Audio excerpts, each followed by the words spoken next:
The only thing you need to know about this episode is that Ken Russell, whose masterpieces include Listomania, Roger Daltrey's Franz Liszt fights Hitler, Nazi vampire Richard Wagner. What a sentence. Whilst Ringo Starr cameos as a pope.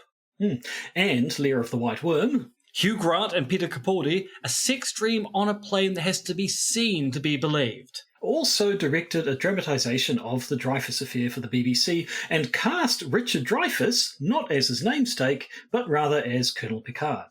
Which proves that by 1991, the world was already turning into a shambles. Speaking of a shambles, on with the show.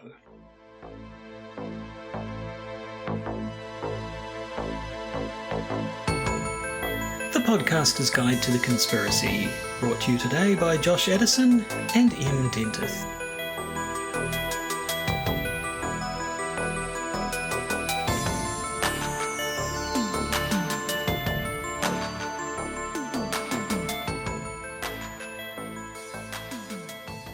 Hello and welcome to the Podcaster's Guide to the Conspiracy in Auckland, New Zealand. I am Josh Addison, and in Guangzhou, China, they are Dr. M.R.X. Dentith back in China.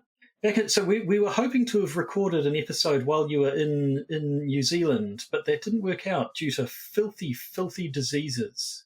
Yes, I had laryngitis at the time and had absolutely no voice, but as you can tell, I'm sounding a lot better now.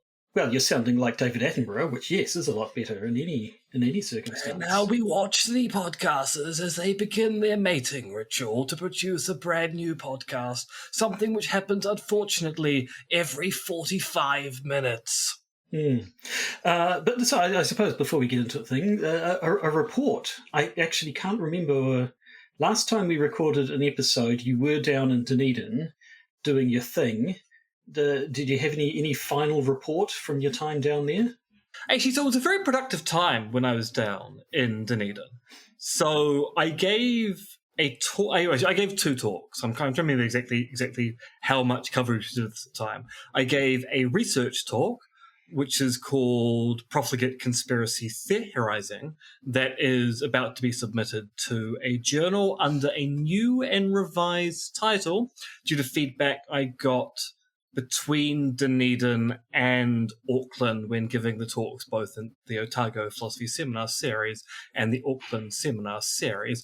I wrote a completely new paper which looks at some of the ways in which people have articulated the thesis of particularism in the academic literature, and that's almost ready to be sent out.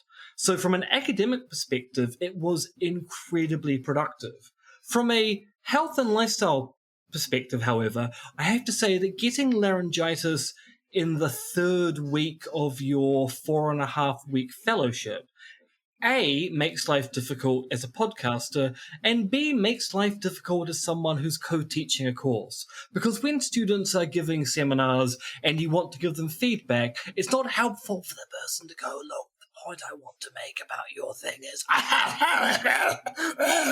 that's not the point I was trying to make. The point. Yeah, it's just not a good time had by anyone.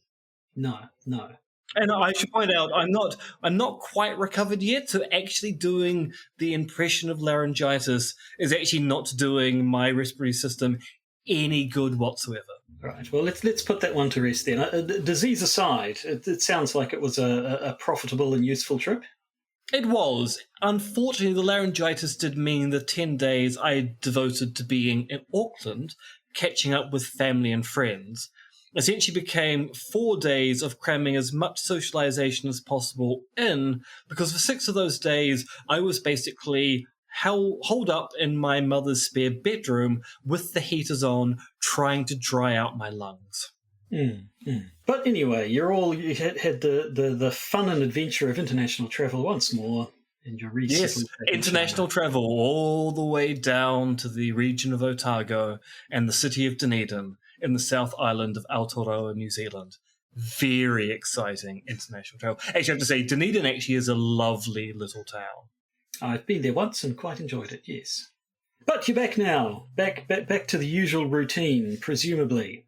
And we're back, all the way back to 2015, this episode, because we're doing another Back to the Conspiracy to look at a topic I mean, that's we have talked pre about my a long time first ago. postdoc in Romania.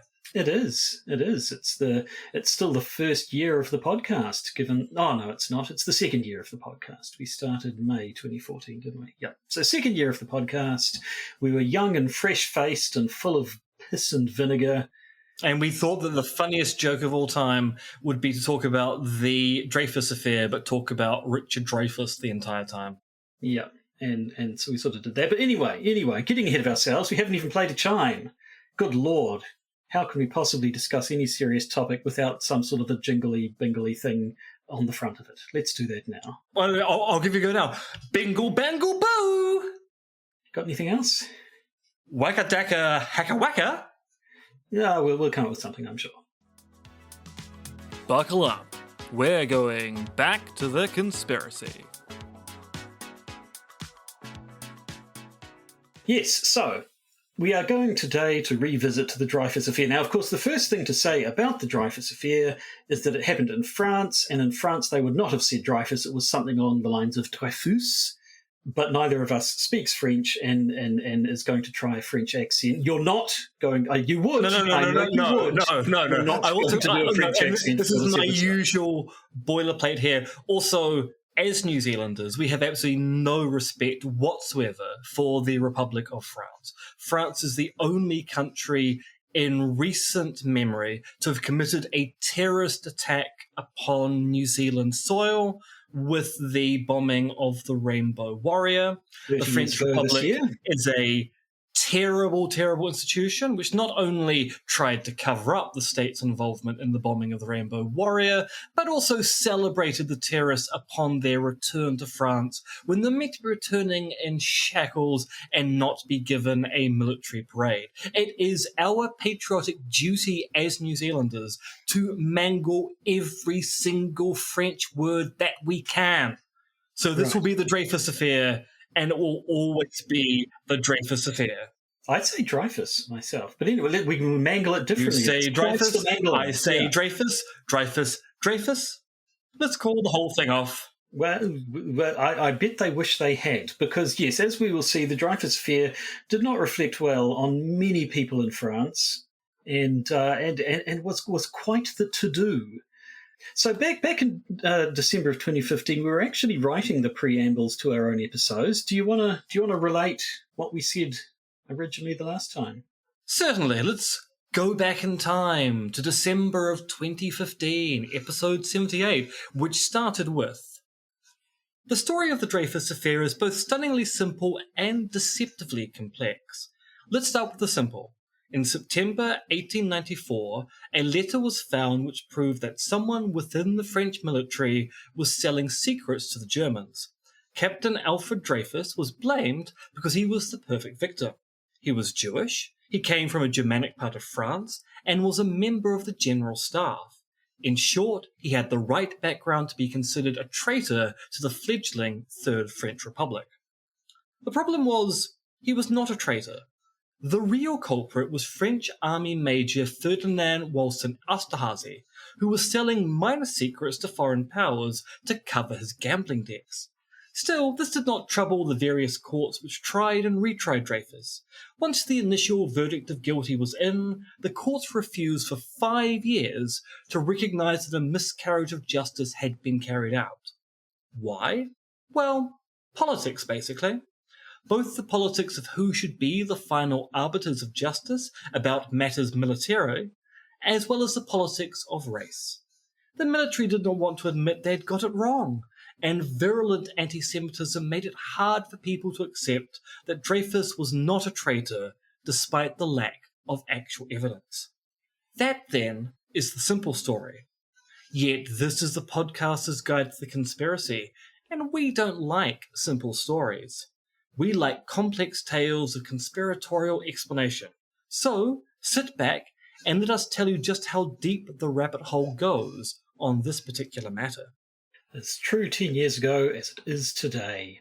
So, yeah, the Dreyfus Affair, it was over 100 years ago, over 120 years ago now. It was a very significant affair in France. It added several terms to the English lexicon.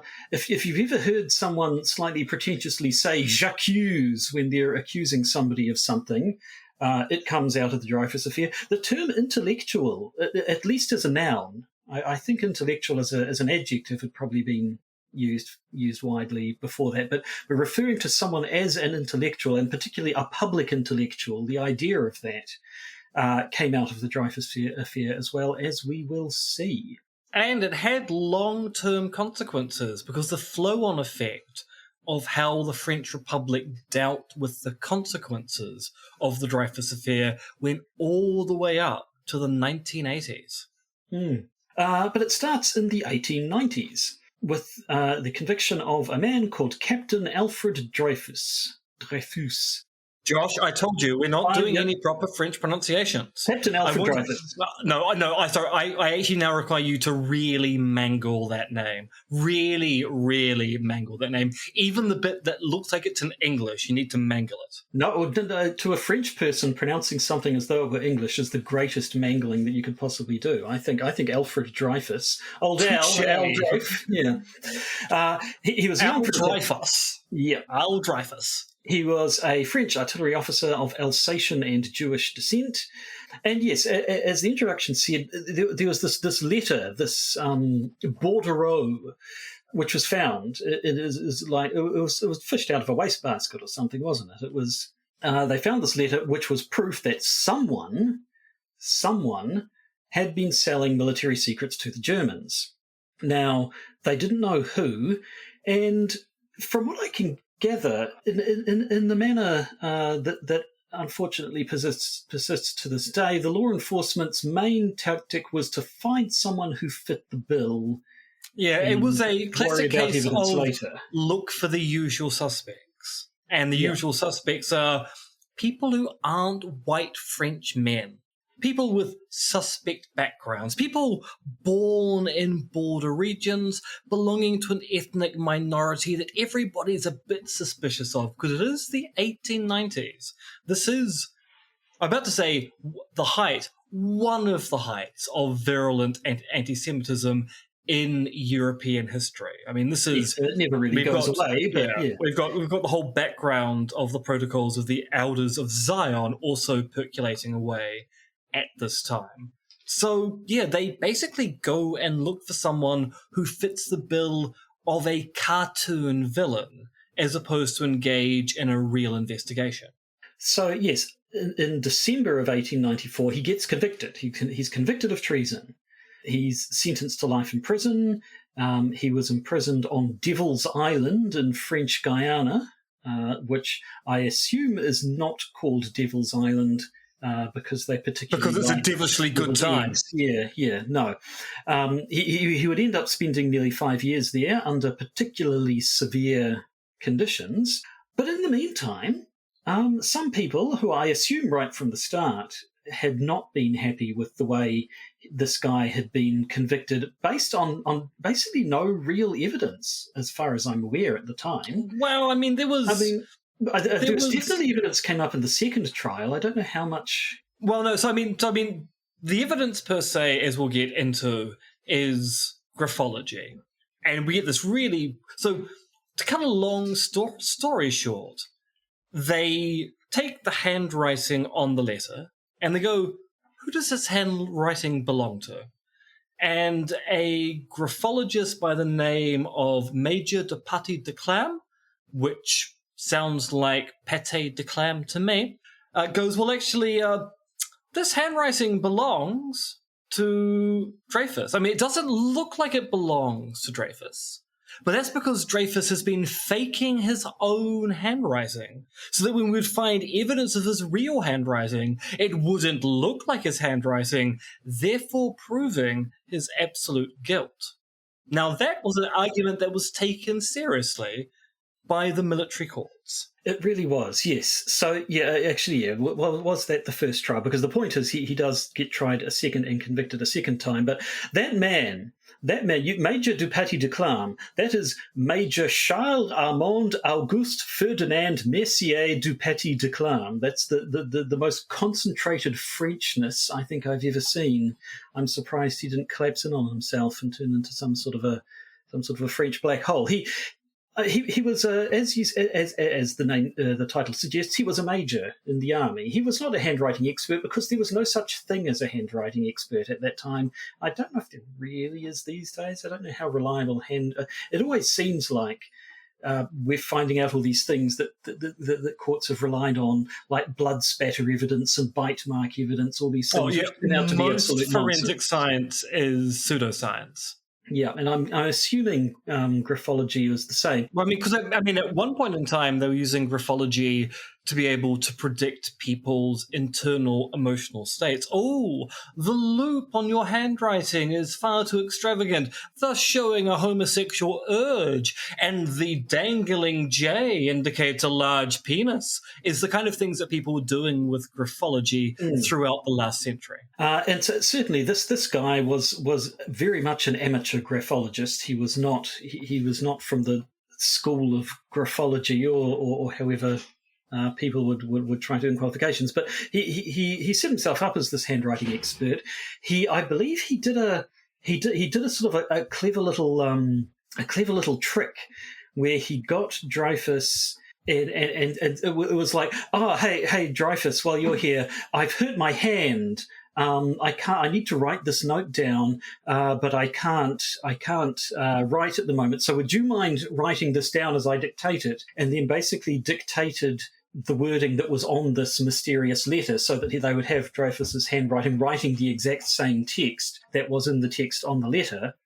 And as you say, the handwriting appeared to not match, and yet he was still able to spin this as proof that it was the right handwriting by somehow saying that that just shows how clever he was, that he faked his own fake handwriting or something. Which indicates that either he realized, oh, my clever trick didn't work, or my clever trick worked a little bit too well, and now I have to come up with an explanation to explain why my trick actually didn't entrap anyone. Yes, and as we'll talk about in a minute, he had a bunch of schemes that I can only really describe as harebrained for proving Dreyfus's guilt. But it turned out it didn't really matter, because as we suggest, he was the guy they wanted to be guilty, and they were going to find him guilty, and that's basically all it came down to. But that wasn't enough. There were at least some people who were like, this guy, the evidence against this dude was really flimsy, and presumably people who were like, if someone's selling secrets to the Germans, it really is actually important that we get the right guy, because if we get the wrong guy, then the guy who was actually doing it's still going to do it, and the Germans are still going to be getting our secrets. Yeah. I mean, the best case scenario, if you imprison the wrong person, is the person who's selling the secrets go, oh, I should probably stop selling the secrets for a little while. Yeah, let things kind of calm down and then get back to it. And yeah, so the person who kind of leads the charge, which is why we have the term j'accuse, is the famed writer Émile. So it's, as you know, we're mangling the French, Émile Zola. I realize it's actually not pronounced Emily at all, but Émile Zola is the person who writes a letter that's published in a Parisian newspaper in 1898 and basically says, look, there's a cover-up. They arrested someone because this person fitted the stereotype of who they thought a traitor should be. The evidence used in court was ridiculous. We really should be looking for the real traitor here. Free Dreyfus. Yeah. So Dreyfus is convicted in 1894. In 1896, a man called Georges Picquart, who was the head of counter-espionage in the French colonel. Colonel. Yeah, as I say, he was one of these people who was like, we really want to be sure that we actually get this right, and had continued investigating and came up with evidence that the person who had actually been selling secrets to the German was a major called Ferdinand Volson Esterhazy. And the military kind of didn't want to know. Well, not just that, they suppressed the evidence. Yeah, they were like, no, that's it. Like, we're good, thanks. We've got a guy for this crime. You can take your facts and evidence and stick them where the sun don't shine. So they suppressed this new evidence. Esterhazy was taken to court, because he had this colonel fingering him. Oh, I've turned into you, fingering people left and right.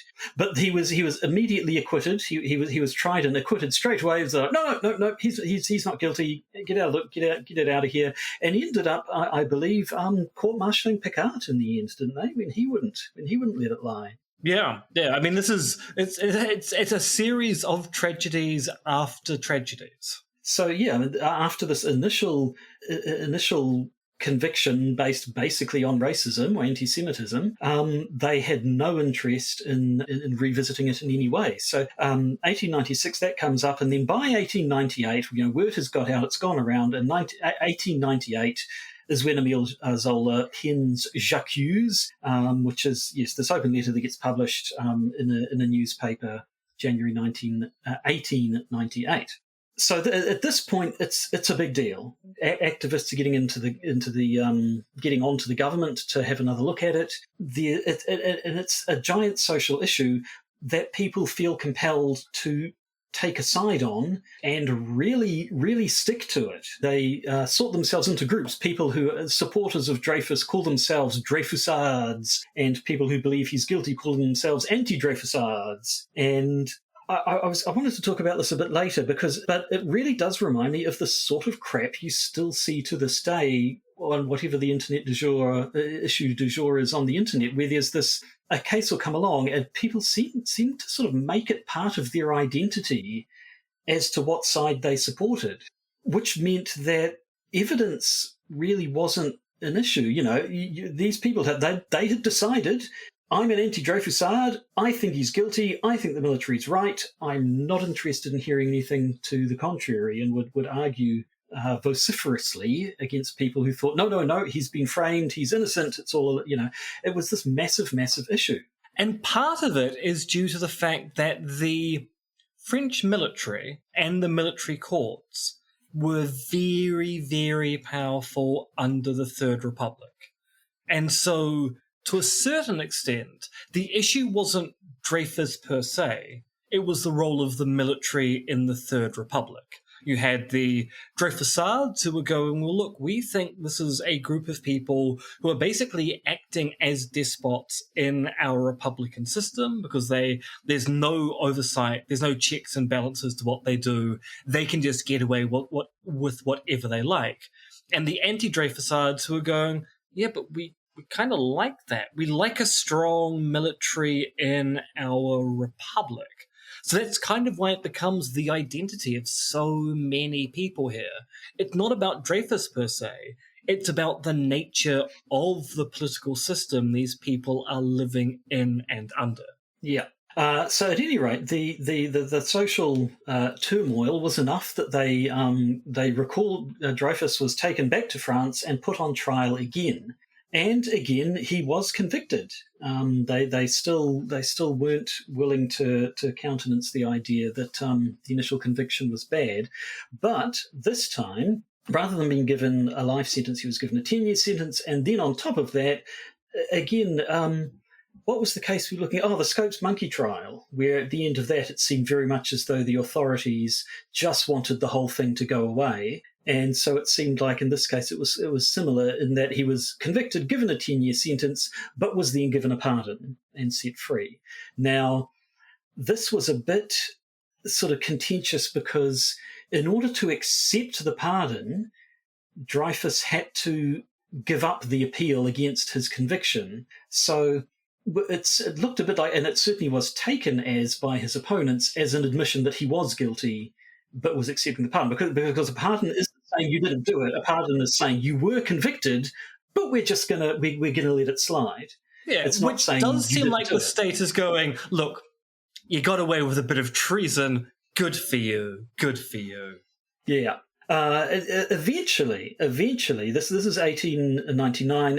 In 1906, it would eventually all be sorted out that yes, it was actually nonsense. He was never guilty. Dreyfus is Esterhazy exonerated and was the reinstated. guilty party. He was. He was reinstated as a major at the French army, served for all of World War One, ending up as a lieutenant colonel. Died in 1935.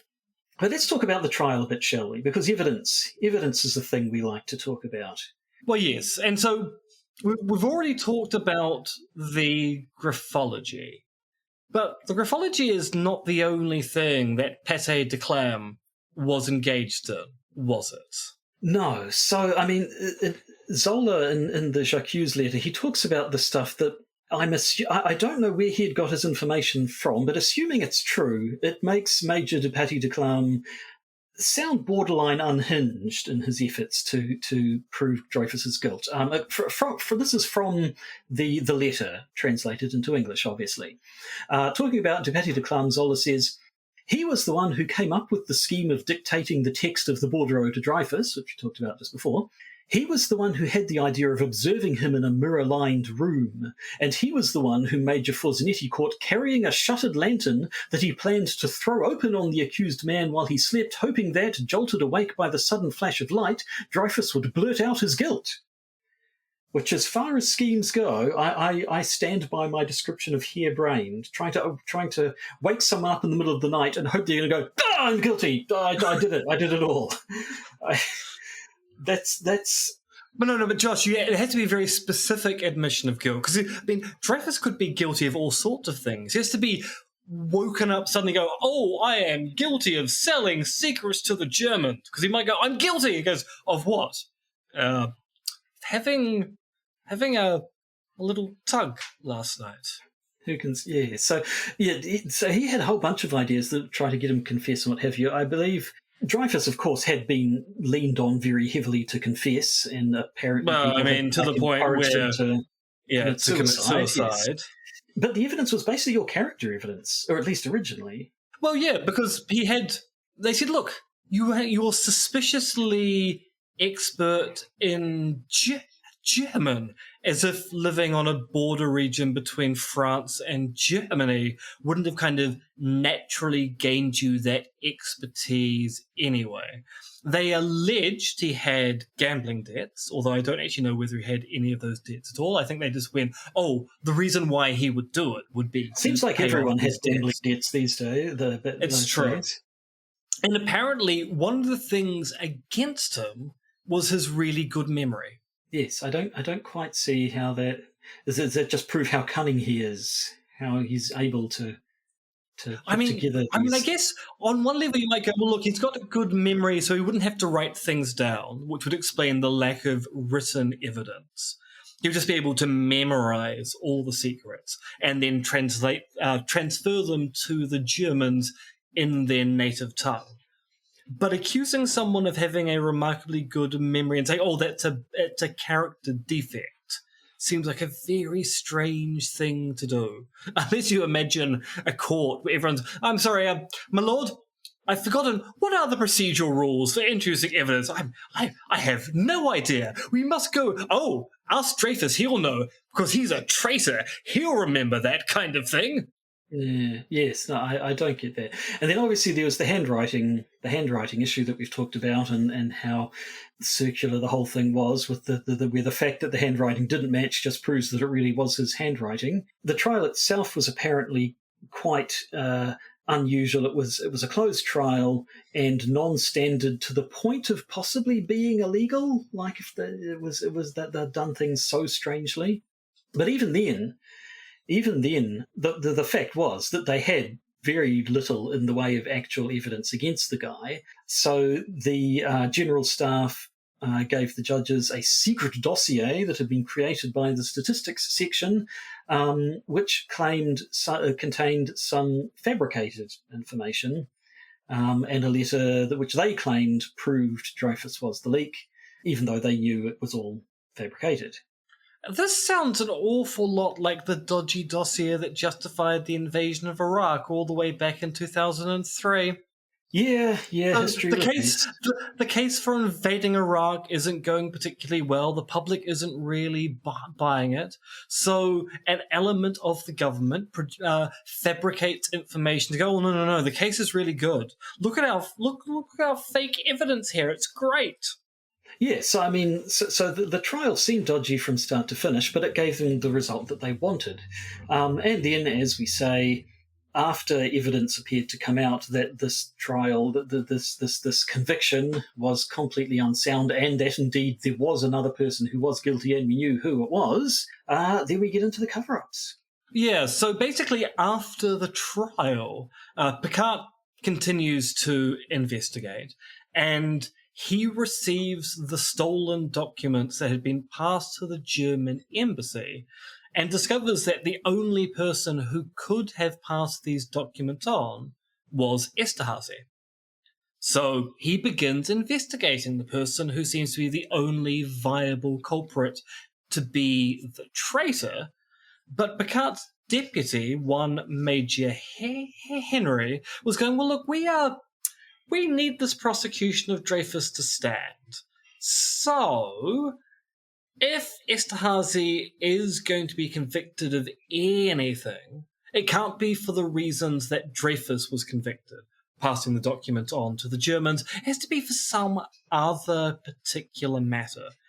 And so Henry creates a document which is now called the Faux Henry, which in translation reads, I read that a deputy will call on Dreyfus. If you ask further explanations from Rome, I would say that I never had relations with the Jew. That is understood. If asked, speak like that, because that person should never know what happened with him. I don't quite know what that means, and I assume it would have sounded better in French. Would you like me to read it out in a fake French accent? Well, no, it's just, so was this document is something that, is this Henry's testimony, or is this something that he was saying that Esterhazy supposedly said? No, it's just a document that was kind of added into the dossier to make it look like Dreyfus was the person passing the information along rather than someone else. So it was meant to be something Dreyfus had written. No, it was something written about Dreyfus to indicate that Dreyfus was the source. Right. It's weird. It was a fairly obvious forgery in any case, and yet it was enough. I mean, it really was a very crude forgery. It's put on the wrong bit of paper for the first part. So it doesn't look in any way authentic, but it was enough to damn Dreyfus and also make it look like Picard was actually in some way involved in the affair, which is why essentially they start going after Picard, because they're going, well, look, why has Picard got these documents, and why is he blaming the source of these documents on innocent victim Esterhazy? Maybe Picard is also revealing state secrets. Maybe he's almost as bad as Dreyfus himself. Yes, so they ended up prosecuting Picard for revealing these secrets that had been going on. So we have one figure, Godefroy Cavaignac, who was the Minister of War in 1898. So he wanted to show that Dreyfus was guilty, and he wanted to just write Esterhazy up as a blackmailer. So again, a completely different crime. Nothing to do with what Dreyfus did, but just, they need to convict him of something because he's been the subject of this investigation. But unfortunately, when he's looking into all of this, he reveals this faux Henry document as being an obvious forgery. Henry is confronted with this, reveals his deception, reveals that everybody knew that he had put this obvious forgery in it, and Major Henry himself ended up committing suicide over being found out. So, and given that we know that they tried to pressure Dreyfus to commit suicide, there's a distinct possibility that Henry was kind of pressured into the same to go, well, look, we just need to make sure the evidence kind of stops here. But, as we say, so this gets out. The Supreme Court ends up overturning the initial conviction of Dreyfus based on the evidence that showed that Esterhazy was the real culprit. But, as we said, he's tried again and convicted again. Now, and at this stage, because it had become such a... I've read some things that suggested this could have kicked off a civil war in France. Well, I mean, remember, this is the third glorious republic. The first was due to a revolution. Second was due to a revolution. We're in the fifth republic now. These kind of things happen in France. Every so often you just need a bit of social upheaval and then a reconstitution of the republic. So, I mean, there were riots at this stage of people either protesting one way or the other, and I'm assuming fighting with each other in the streets. And so this is now when the pardon comes in. They want to put a lid on the whole thing. He's pardoned, he can go. Everybody shut up about it now. Which, and again, his side wasn't super happy about that because, again, a pardon is not an acquittal. They're not saying he shouldn't have been convicted. They're just saying we're gonna let him off. But that was it for the court cases, I believe. But eventually, everything came out. So a new left-wing government was formed in 1902. They reopened the case. By 1905, a formal investigation found him not guilty. His convictions were quashed, and as we say, by 1906, he was reinstated in the army. And this report also argued that because these charges should never have been brought against him, he couldn't be charged by the courts again. And this was the start, was it, of a sort of a lessening of the military's power in France, which would carry on until the present age? Yes, so this goes on through, as we say, several republics, but essentially as a consequence of the way the military courts acted to first charge Dreyfus and then cover up any evidence that suggested the charges should never have been laid in the first place. Successive governments in France basically start weakening the power of the military and the military courts in order to stop such an injustice from happening again. That being said, the military courts are one of the reasons why the terrorists who bombed the Rainbow Warrior ended up being celebrated as heroes when they returned back to France, so it wasn't a perfect system. No. Now, just looking at the wider effects and context of the whole thing, a bit about Émile Zola. I found this quite interesting. Because he wrote this pro-Dreyfus letter, J'accuse, he was then tried and convicted of criminal libel in 1898. Now, that judgment was originally overturned and a new trial started, but Zola's lawyer said, you probably want to get out of Dodge because I don't see that your trial's going to go another way. And so he fled the country in 1898 before the trial ended, and sure enough, the trial did end with him being convicted, I guess, in absentia. So he was lived in England for about a year, was apparently quite unhappy, living in exile over there, and then returned to France. He died in his sleep in 1902. So this was after the second trial and the pardon and all that, but before the formal investigation which quashed the convictions. So in 1902, he dies in his sleep from carbon monoxide poisoning due to a blocked chimney. There was a bit of a to-do at his funeral. Apparently, Dreyfus... a bit of a to-do? A bit of a to-do, but yeah, I'm understating. Dreyfus apparently initially had said he wouldn't attend the funeral, but I assume because he didn't want to, make it all about him. He didn't want to inflame the situation more. But then Zola's wife had said, no, it's fine. You he was one of your biggest supporters. You should come. Dreyfus attends the funeral. Someone tries to assassinate him at Zola's funeral. This disgruntled journalist shot at him, hit him in the arm, but did not shoot him fatally. So that was one thing. Now, at the time, when news got out that he died, his enemies, the anti-Dreyfusards, celebrated celebrated his death. They were like, good, our opponent's dead. His supporters suggested it could have been murder. Maybe he'd actually been killed. One anti-Dreyfusard writer, Henri Rochefort, he, based on absolutely nothing as far as I'm aware, claimed that the reason what had actually happened was that Zola had found evidence that Dreyfus was guilty and had committed suicide over the revelation, which gives you some idea of the state of the discourse. The interesting thing is, in 1953, 51 years after his death, a journalist's investigation suggested that maybe Zola had been murdered, because apparently this journalist found out that a chimney sweep claimed on his deathbed to have been paid to deliberately block Zola's chimney, thereby causing him to die of carbon monoxide poisoning. I'm always suspicious of deathbed confessions. You always have to worry about deathbed. We've heard quite a few of them, yeah. And also because if I know the date and time that I'm going to die, I am going to confess to so many different things on my deathbed. Yeah, so I mean, who knows? Maybe this guy was a Dreyfusard from way back and wanted to paint the Dreyfusards in a bad light or something. We've seen plenty of cases of people claiming all sorts of things on their deathbeds, but it was interesting that claim came up. So that's the details of the whole thing. Just as the wider thing, like it really wasn't about Dreyfus in the end, was it? No, it really was about the political situation in France. Dreyfus was simply a symbol of the rot at the core of the fledgling Third Republic. Or, if you were an anti-Dreyfusard, evidence that a strong military was precisely what the Third Republic needed.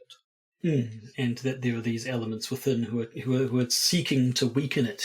So, I mean, I'm assuming that's why the military courts didn't want to accept that they got it wrong in the first place or anything. It was they didn't want to have their position, their strength questioned at all, so they figured stick to your guns.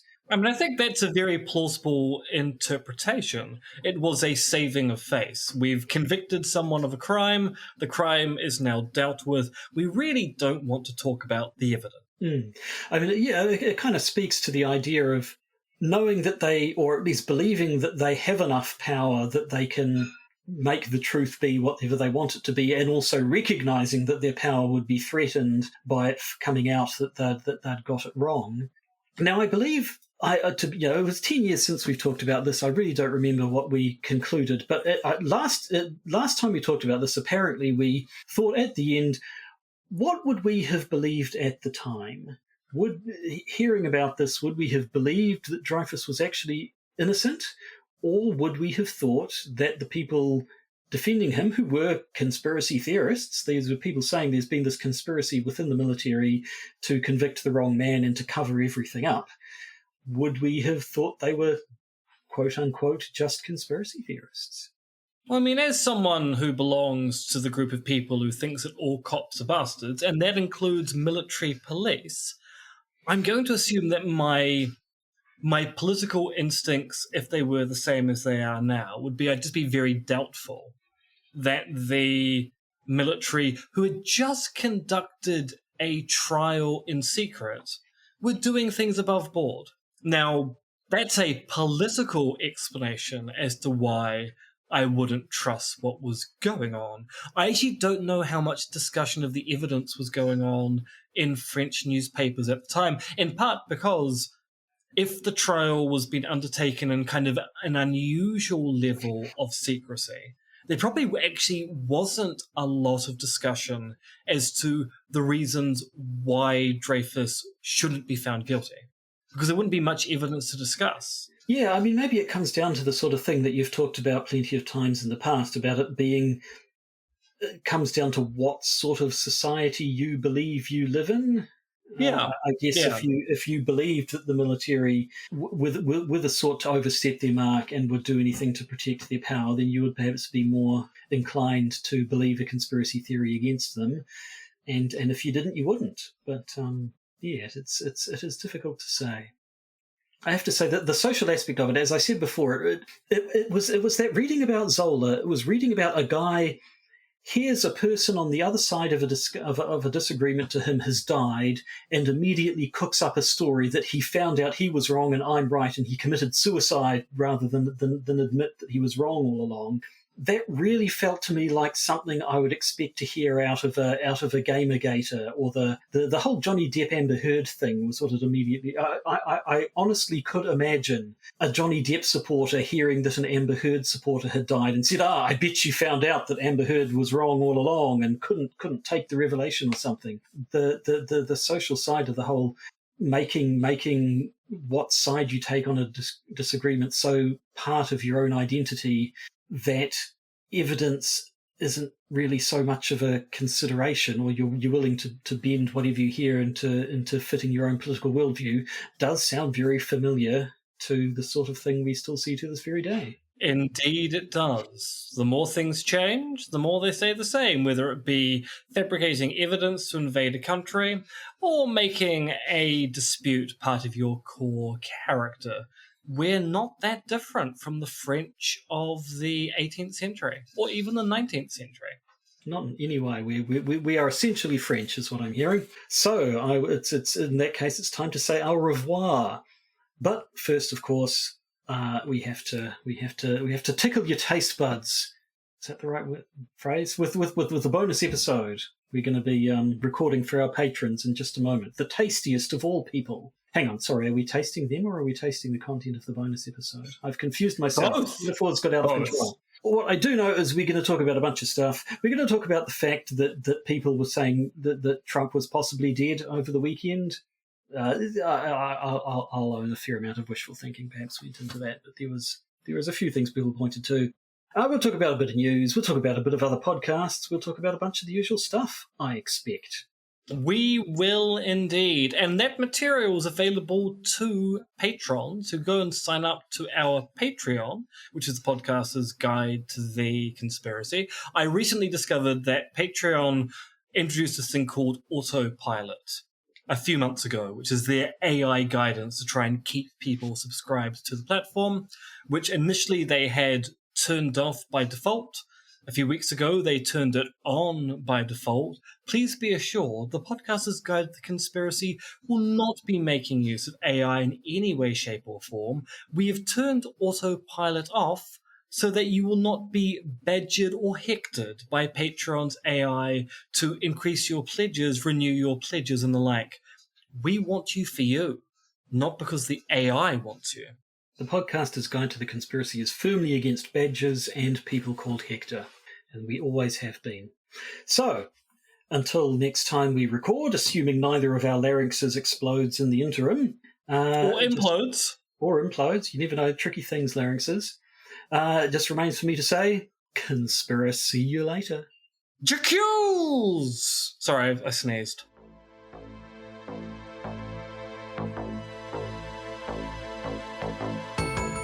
The Podcaster's Guide to the Conspiracy features Josh Addison and Associate Professor M.R.X. Dentith. Our producers are a mysterious cabal of conspirators known as Tom, Philip, and another who is so mysterious that they remain anonymous. You can contact us electronically via podcastconspiracy@gmail.com or join our Patreon and get access to our Discord server. Or don't, I'm not your mum.